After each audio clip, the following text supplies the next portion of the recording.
Work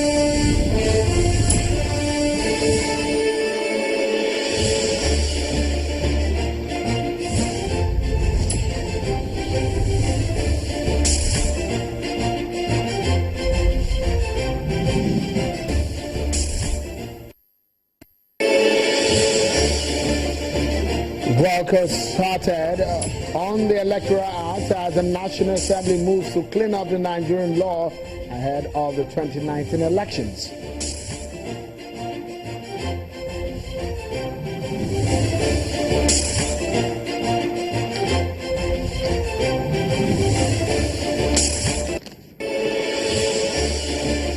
And as it's just about a week to the Rivers rerun elections, controversies rage as gladiators prepare to battle ahead of the crucial Rivers rerun elections that has taken several months to complete. Governor Wike alleges plans to manipulate systems ahead of the December 10 election. That's our focus on the program right here.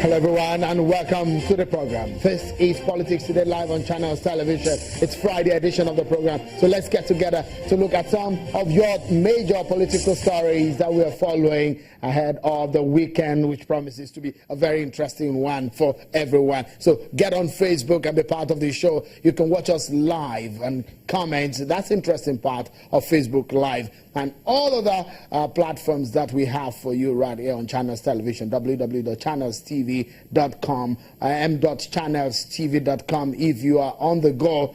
And of course, you can be part of it on Twitter and just tweet at us and let's know what you make of what we are discussing right here on the program. Let's begin, shall we, with the royal visit to the President Muhammadu Buhari today at the presidential villa. The King of Morocco, Mohammed, has held bilateral talks with President Muhammadu Buhari at the presidential villa after the Friday Jummah prayers at the Abuja National Mosque. King Mohammed, who is on a working visit to Nigeria, was earlier treated to a grand reception by the Presidential Guard at the forecourt of the Presidential Villa. Nigeria's Minister of Foreign Affairs, Mr. Geoffrey Onyema, told State House correspondents that the visit is to cement the relationship between the two countries following their meeting in Marrakesh, Morocco last month.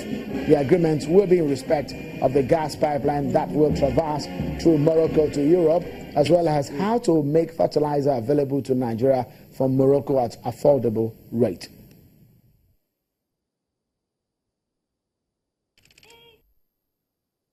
Well, the purpose of the visit is to reinforce the relationship between the two countries.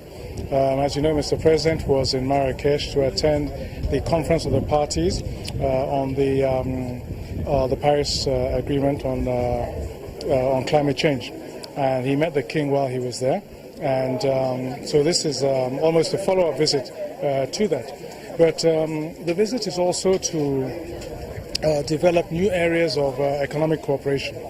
There are two, I would say, pivotal agreements that are going to be signed. The first one is in respect of a pipeline, a gas pipeline, running from Nigeria across the western coast of Africa up to Morocco to supply gas eventually to Europe. And this would be a really lucrative project. And the second one is really for the production of fertilizers at an affordable, rate in Nigeria, economically in Nigeria.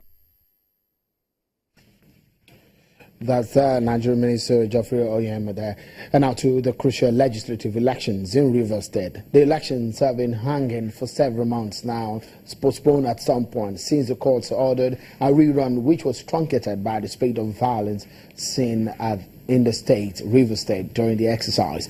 The electoral umpire slated the 10th of December 2016 for the conduct, but tempers appear to be flying as the governor in some week alleges plans by the security and electoral umpire to undermine the process. Well, that election will be conducted to fill in some of the legislative seats. At the moment, Rivers State do not have any senator in the National Assembly, and some other legislative seats in the state, and of course at the House of Representatives.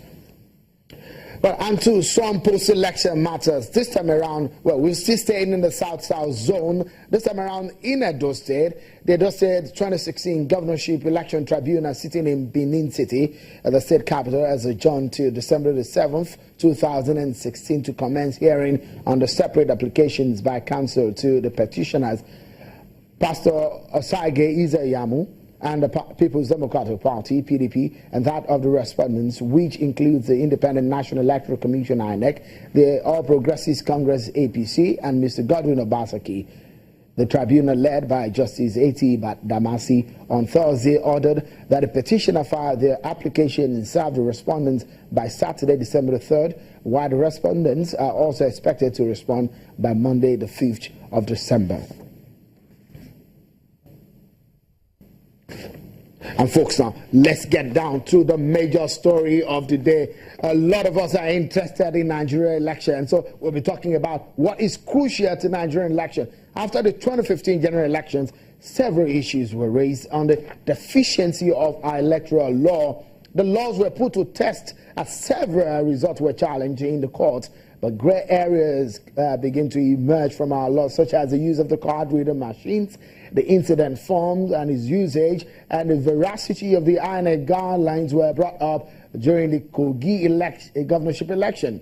Another major flaw seen by so many people of the electoral law was identified with the death of the APC candidate, then Prince Abubakar Audu. Now, Nigerian lawmakers want to ensure that such loopholes are fixed. So the lawmakers have embarked upon an amendment of the Electoral Act. The Senate resumed consideration of the report of its committee on INEC on a bill that is called for the Act to amend the Electoral Act number 6/2010 and for other related matters. That's the title of the bill. Some of the areas of interest include the circumstance where the nominated candidate of a political party dies after the commencement of a poll, but before the announcement of the final result and declaration of a winner. Also, the Senate approved the committee's recommendation that INEC may suspend an election from holding for a period not exceeding 21 days after it is certain of the death of the nominated candidate. However, political parties whose nominated candidate dies must conduct their fresh direct primaries within 14 days of the death and submit the name of the new candidate to the Independent National Electoral Commission, INEC, where it intends to continue to participate in the election. Another area, of course, is that the use of the incident forms would be used to authenticate voters where a smart card reader fails, and where up to 10% of the total number of registered voters in the polling unit have not been accredited. But further consideration of the bill have been suspended to another legislative day. Well, let's get down to the matter. Let's get perspectives to this. A lawyer and the director of Center for Social Justice, Mr. Eze Onyekwere, joins us now from our Abuja studio. Many thanks, Eze, for coming on the program. Let's begin, shall we? What would you consider as perhaps the most crucial out of all of these amendments that the National Assembly should be looking at, considering what we saw in the post-2015 general elections and what we should be looking ahead of 2019?